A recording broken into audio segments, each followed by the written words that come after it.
Carrots are absolutely wonderful foods for your eyes. But the reason why I called the book Beyond Carrots is because there is this myth out there, or this misconception that if you just eat a bunch of carrots every day or every week, that you will have 20/20 vision.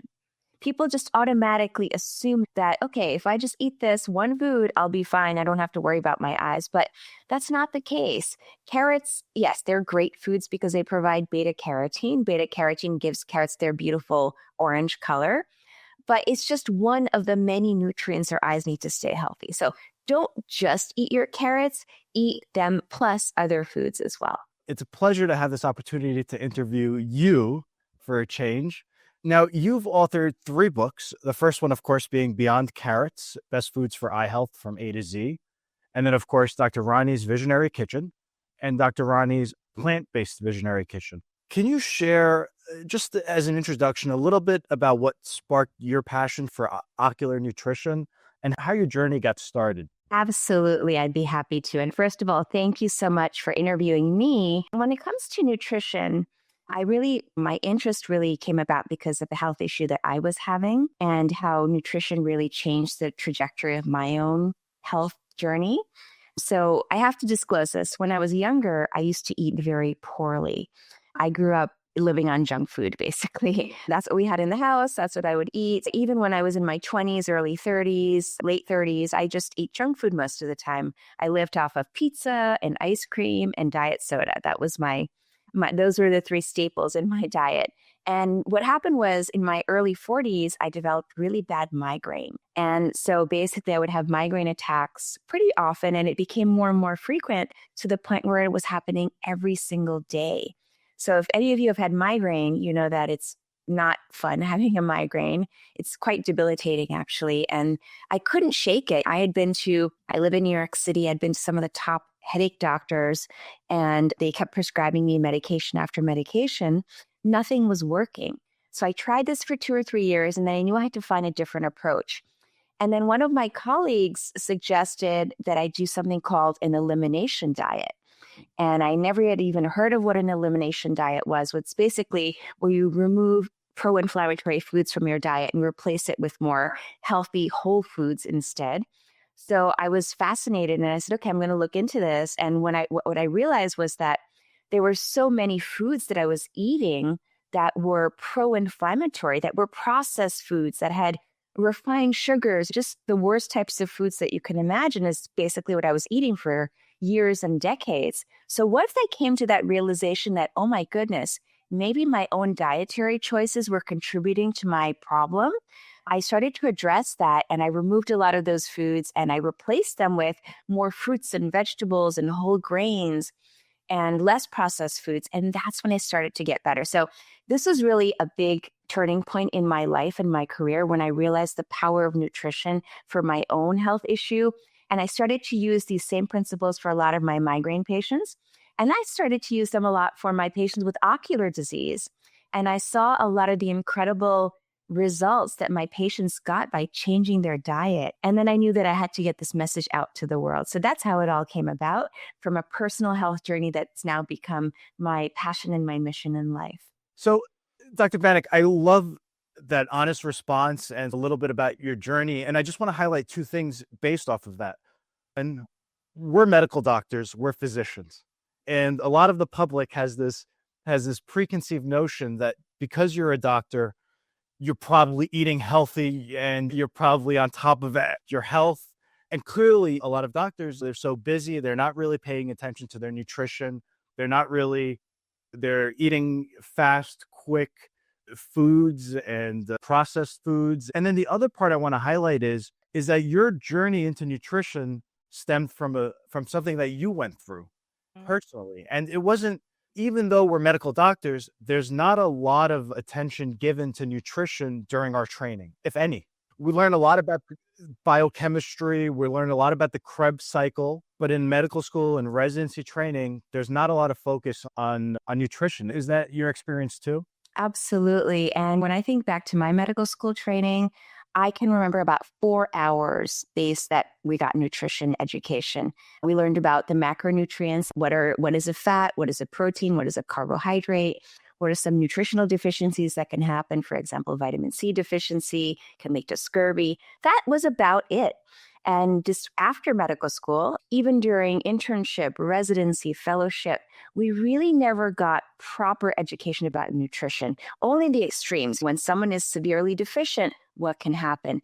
But we never really learned about making healthy choices, whether it be for our eyes or our brain or our heart or the rest of our body. We never really learned that. So I really hope that the training that we get is now slowly shifting to include some of those topics. And I know that a lot of medical schools are now offering more education to their students, which I'm really excited about. Yeah, I think that has a big role. I think a lot of ailments could be maybe prevented or mitigated, and I think more attention on nutrition is definitely good for all of us. And for the viewers that might be a little new to the concept of ocular nutrition specifically and how it relates to the eyes, can you tell us about that in simple terms and why it's so important? Absolutely. Many of us, first of all, we take our eyes for granted. We wake up in the morning expecting that we'll be able to see clearly. And we don't really think about all the inner workings of the eye. The eye is such a complex organ. It's got over 40 different parts that work together. It's got over 200 different cell types.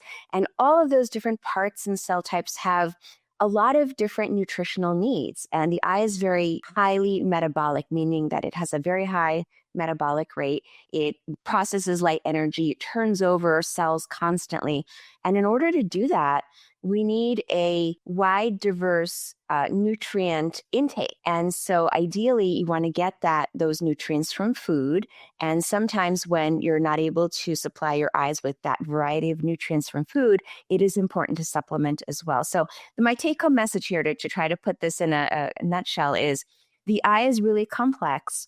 It has a lot of metabolic demands, and the best way to support that is through nutrition and through diversity in your nutrition. For someone who's listening, says, this makes sense to me, what would you highlight from all your research and the books you've written? What are good things to include into our diet that will benefit our eyes? That's a great question, Dr. Parikh. So in my book, Beyond Carrots, I go through, okay, these are the 30 nutrients our eyes need. So it's not just one or two nutrients, again, lots of nutrients, but it's hard to remember what they all are. So then I break it down into three main classes of nutrients that you really should be mindful, be sure to get these in your diet on a daily basis. So what are these three main classes? First, there are macular carotenoids. And you may have heard of them. They have fancy names. They're called lutein, zeaxanthin, mesozeaxanthin. But what these nutrients are, they're cousins to beta carotene, they're cousins to vitamin A, and they're essential for the health of our retina. They get deposited into the back of the eye in the macula, which is responsible for our 20/20 vision. So if you don't have adequate supply of these nutrients, we can't protect the eye against various types of what we call toxins or oxidative stress or photooxidative stress. So for example, when light comes into the eye, it can cause potential damage to the retina. And these nutrients protect against that damage. So you can think of them as your internal sunglasses or internal blue blockers. That's one way to think of them. And then the next nutrient class, so those are the macular carotenoids. The next nutrient class would be omega fatty acids. And many of us have heard of the omegas, particularly omega-3s, EPA, DHA. We've heard about them for our brain health, for our heart health, for our immune system, for our skin health, but they are also really important for our eye health. Specifically DHA, which is one type of omega-3. If we think about the cells in the retina that capture light, these cells are called photoreceptors. And the structural backbone of these photoreceptors is DHA. And here's an interesting fun fact. The highest concentration of DHA in the body is in our retinal photoreceptors. So we need a great constant supply of DHA because our bodies can't make DHA. We need it from diet and or supplements to provide our retinal photoreceptors with the key nutrients so they can turn over and process light energy. So again, that's the second class would be the omega-3 fatty acids, EPA. And then the third class would be nutrients that fall into plant compounds, which we call bioflavonoids. And these compounds are found usually in very colorful plants. And what they do in the plants is that they protect the plant against disease. They protect the plant against oxidative stress, against infection, against inflammation. So they're the plant's natural defense mechanisms, and they're very potent antioxidants. So when we ingest these types of plants and their nutrients, those benefits get conferred to our bodies. So they help us protect against, again, oxidative stress, which is a key driver of any kind of eye disease, whether that be macular degeneration or glaucoma or cataract.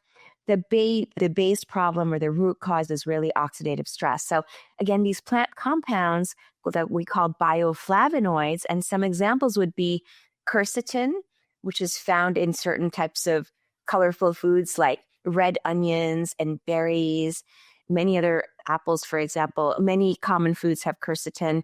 Also, anthocyanins. I know these are long, fancy terms, but anthocyanins are found in berries. So berries have lots of bioflavonoids. Also, curcumin, which is found in the spice turmeric, which we've talked about before. That's also an example of a bioflavonoid. So that's a big overview of ocular nutrition. So get these three classes. And again, macular carotenoids, omega-3 fatty acids, and bioflavonoids, and rotate through these foods to make sure that your eyes are getting the nutrients that they need. Dr. Rani, thank you for that thorough response. And so if I could just summarize for the audience, so eyes are very metabolically active. There's these three classes of nutrients that you really recommend because of how metabolically active and how hard our eyes work from morning to night. To break it down even simpler, are there specific foods? I know you mentioned a couple of them, but is there one magic thing I can eat every day or our viewers can eat every day, whether it's whatever you say, avocado, one thing we should include in our diet that might have all three of these? Or tell us a little bit about the specific foods we can or should incorporate. Yeah, so there is no one magic food that you should include in your diet because there are so many foods that can be beneficial. But if I had to choose one single food or maybe a group of foods, I would say leafy greens. And that includes foods like spinach, kale. I would say kale is number one. If you're going to choose one food, that would be your number one magic food or superfood for your eyes. But spinach, kale, any kind of greens, whether they're collard greens, dandelion greens, mustard greens, any kind of green leafy vegetables will have the macular carotenoids, so they will provide you with those nutrients to protect your retina. They do have a lower amount of omega fatty acids. They do have some omega-3s in them. And the colorful part will provide you some of the bioflavonoids, not a lot of them, but some of them. So again, if you're going to choose that one superfood, it would be leafy greens. I think that's great. And I think leafy greens incorporates a wide variety there. So you have, because I've definitely kale, although it's known for its wonderful nutritional value, I have patients that either love kale or hate kale. And kale seems very... It has a certain taste. And for some people, it's too bitter. It's just too bitter to stomach. So the good news is you have options. And I want to highlight another leafy green that oftentimes we don't think about. It would be rainbow chard. And if you've ever seen rainbow chard, yes, it's green, its leaves are green, but the stem is this beautiful, it's actually multicolored. It's got some orange and yellow and red in there. So if you're going to choose a leafy green, maybe try that one out because I believe it's slightly less, at least to my palate, it's a little bit less bitter than kale. And it's got some of those other beautiful colors in it to give you those other nutrients. So Dr. Rani, for our patients, our viewers that are listening that maybe right now have a diet like you used to, for example, like you mentioned with ice cream being a staple, et cetera, and they're new to greens and they see the benefits potentially. And so the stem is something they can eat also, and the stem also has nutritional value. Is that correct? It does, yes. And I'll give you an example. So let's take broccoli, right? Most of us, when we think of eating broccoli, we eat the florets, like the top part of the plant. But actually, so the broccoli has many great values. It actually has, I don't want to use too many scientific terms here, but there is one compound called glucosinolate, which is a detoxifying nutrient. So broccoli has a very high concentration of this nutrient, helps us to detoxify. And it's present in the florets, but it's also present in the stem and also the leaves of the plant.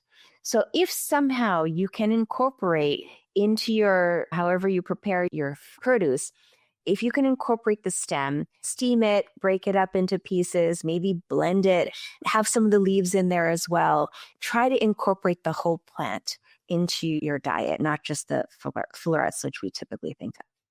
Yeah, and that's super informative for some patients where maybe they don't like the florets, but at least even if they eat the stems, and that there's benefit to that. You can Let's even make a vegetable stock. Let's say many people make like a chicken stock or beef stock, but you can even make like a vegetable stock and put the stems in there with the leaves, let it boil for some time with other, maybe a little bit of herbs and spices as well, and use that as a base for your soups or other types of foods that you make.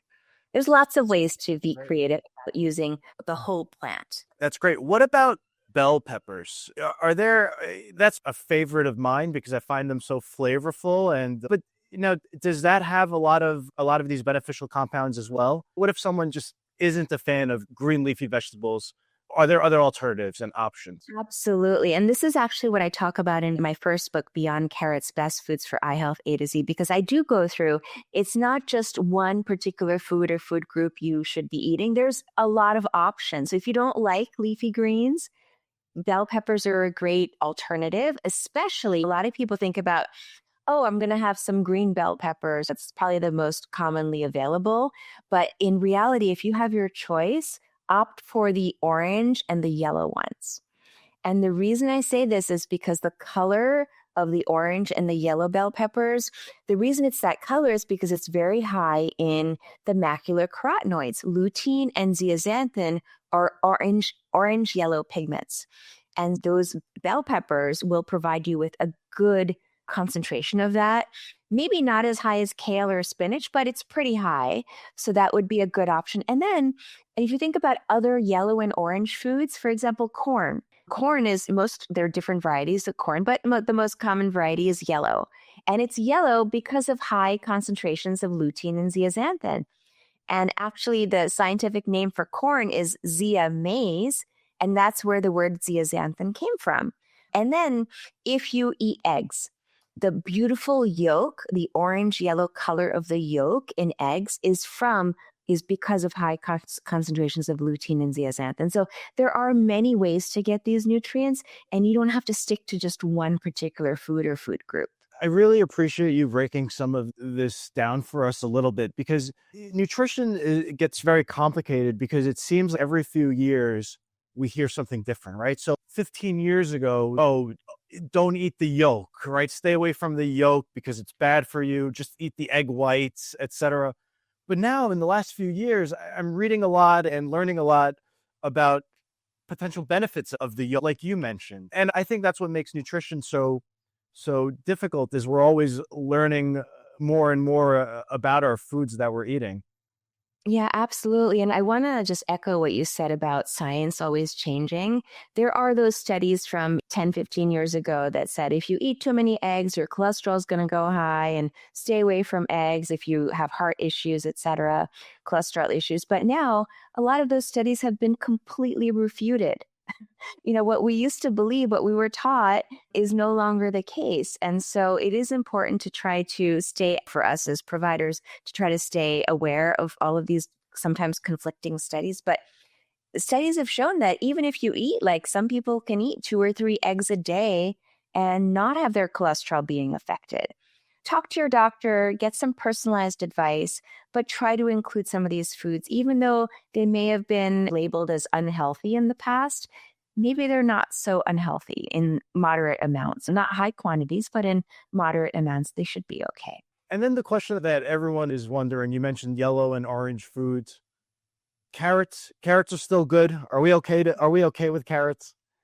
Yeah, so carrots are absolutely wonderful foods for your eyes. But the reason why I called the book Beyond Carrots is because there is this myth out there, this misconception that if you just eat a bunch of carrots every day or every week, that you will have 20/20 vision. People just automatically assume that, okay, if I just eat this one food, I'll be fine. I don't have to worry about my eyes. But that's not the case. Carrots, yes, they're great foods because they provide beta carotene. Beta carotene gives carrots their beautiful orange color. but it's just one of the many nutrients our eyes need to stay healthy. So don't just eat your carrots, eat them plus other foods as well. You might have heard that eating carrots is good for your eyes, but what if we told you that there are more foods that can do wonders for your vision? Introducing Beyond Carrots, Best Foods for Eye Health A to Z, the new book by Dr. Rani Banik, MD. In this eye-opening book, Dr. Banik highlights over 30 nutrients necessary for healthy vision and shares 40 delicious foods richest in those nutrients. Hi, I'm Dr. Rani Banik, and I'm here to tell you there's so much more to eye health than just carrots and just beta-carotene. In Beyond Carrots, you'll learn how to keep your vision healthy and vibrant by using the power of nutrition. Imagine being able to see the world clearly in all its beauty for years to come.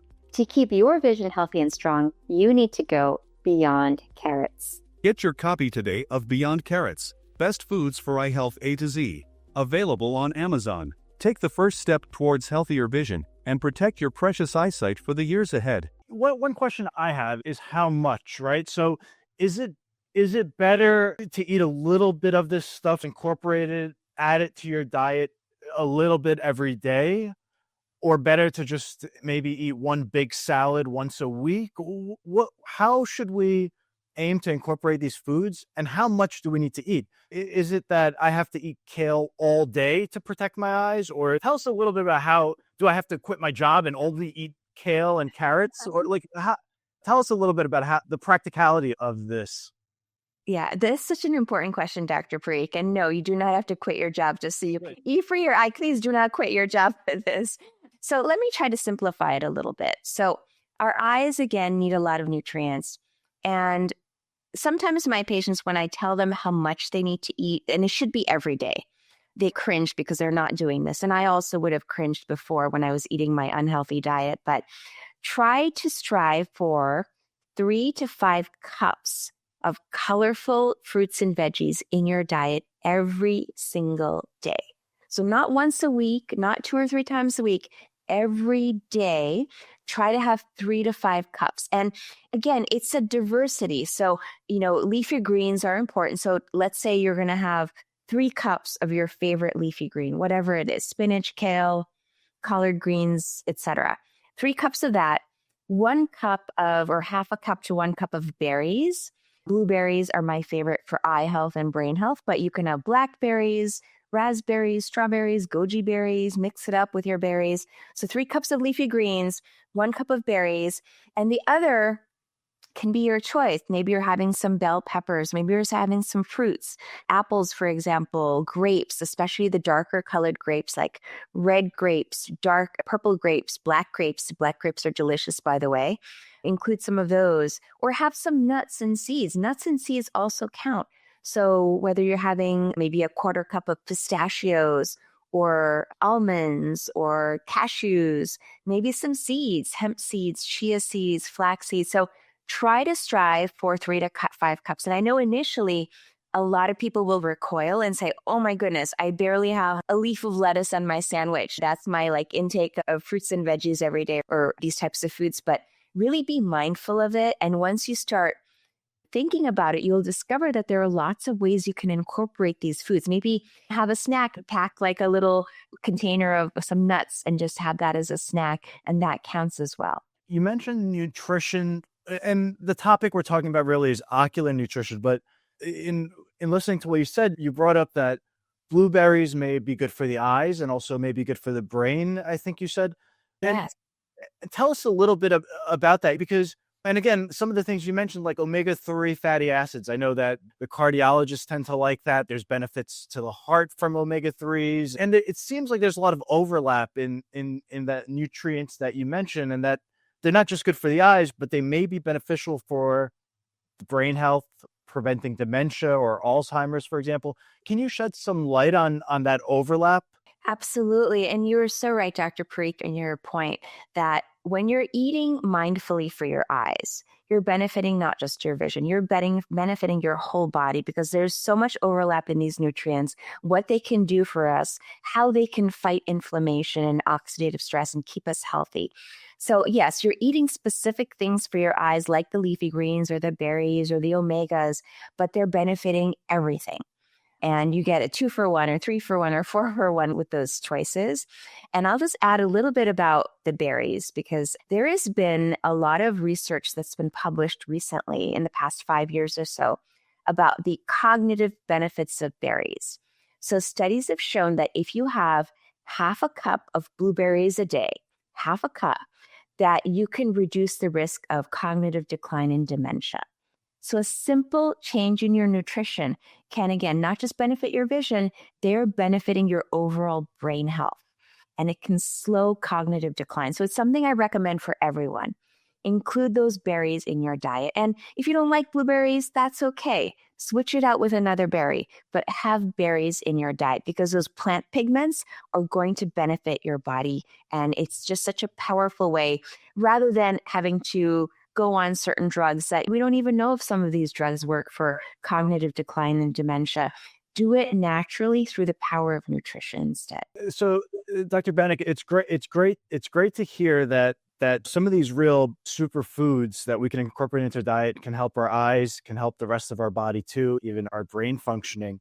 And I think you mentioned there's a lot of ways to prepare this and add these things into your diet. How do you personally, if from your own personal journey, from going to the diet you shared with us, the daily migraines, how did you personally make that change? And was it a smoothie that you added into your diet, or a green juice?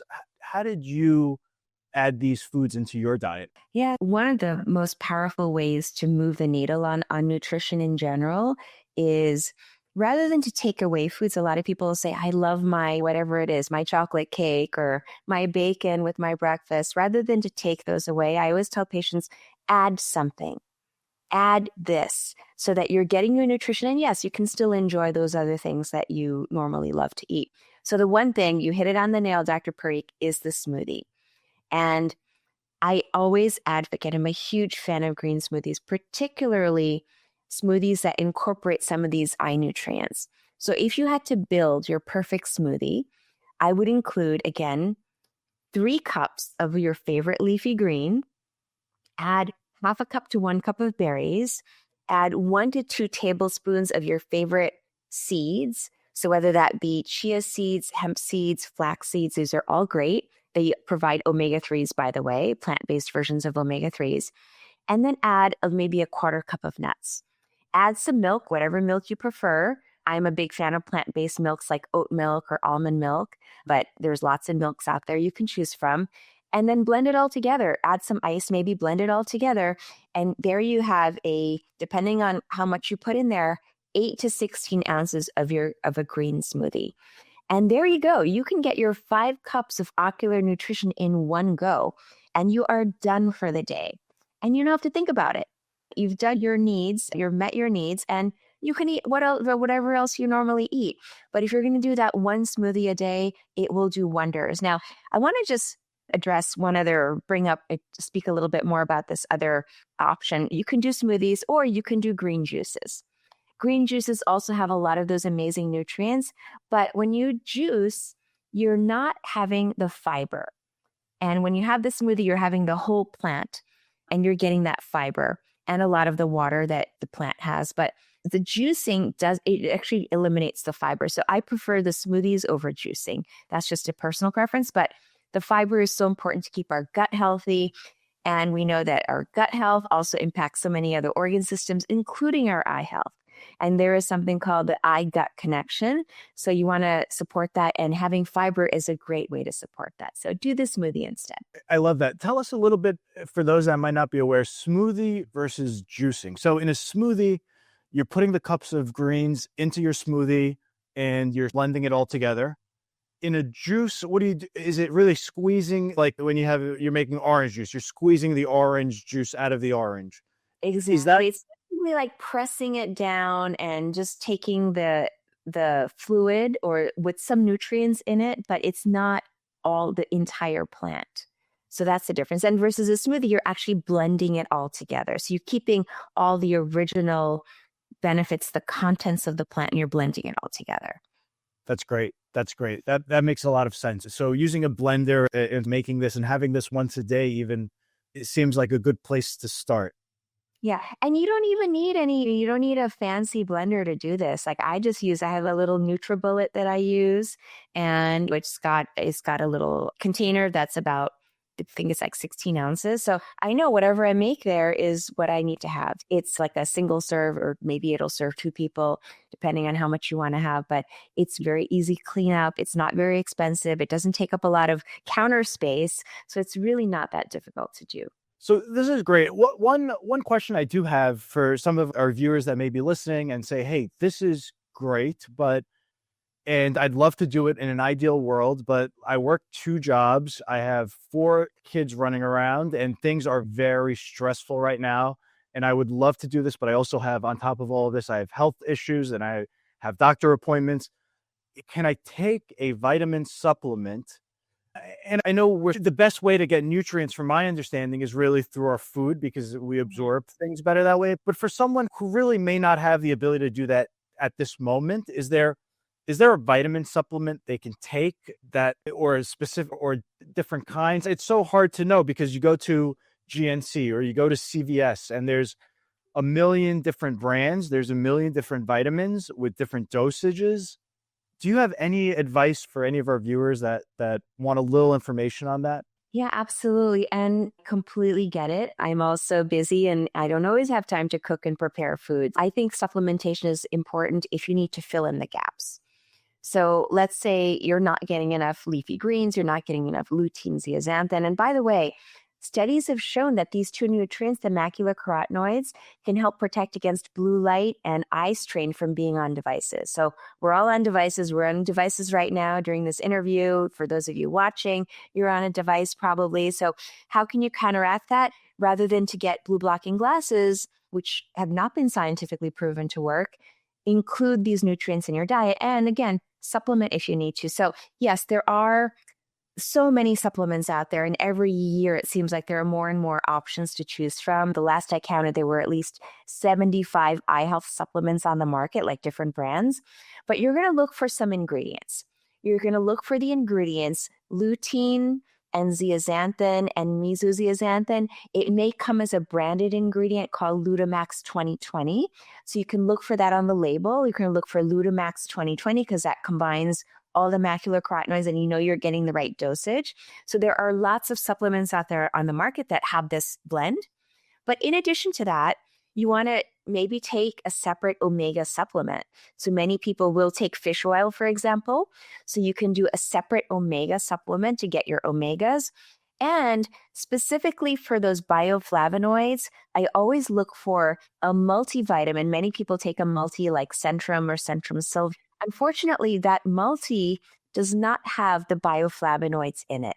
So you want to look for a multivitamin that has bioflavonoids. So those would be my suggestions. You don't, again, have to look for each of those 30 nutrients. And it would be very burdensome to try to tick up every single nutrient, but look for groups of nutrients. Again, look for the macular carotenoids, the omegas, and the bioflavonoids. And sometimes patients may have to take 3 different things in order to supplement fully, but that's okay. If you're not getting it from diet, get it from supplementation. And there are even now gummy forms of some of these nutrients for kids.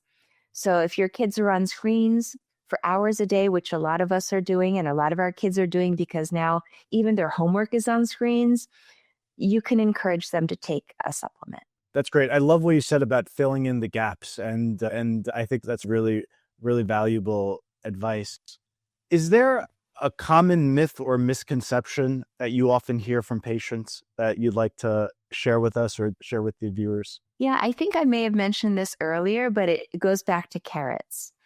And maybe many of us have heard this from our grandparents, our parents, like, eat your carrots, they're good for your eyes. They're absolutely good for our eyes, but they're not the only food we need. Carrots are what I explain to my patients. Carrots are the tip of the iceberg.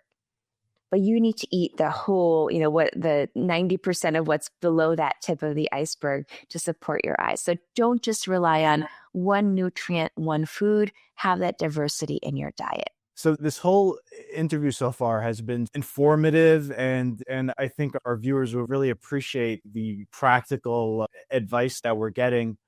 if they're interested in finding your books and learning more about this, where can they find this, and where can they learn more about ocular nutrition? Absolutely. I think the best resource would be my website. It's my name, so drranibanik.com. And there you can find everything that I share out there in the world. So my books are there. The links to my books are there. I also have a podcast called the IQ Podcast, in which I interview experts and sometimes even my patients about vision issues. So you can find a lot of information there. I also have my supplements. I'll include that link as well. And that's also on my website. I have a curated line of eye supplements that include the macular carotenoids, and I have one for the omegas, and then a multi that has those bioflavonoids. If you're looking for curated eye health supplements, that's the great place to find them. Thank you, Dr. Parikh.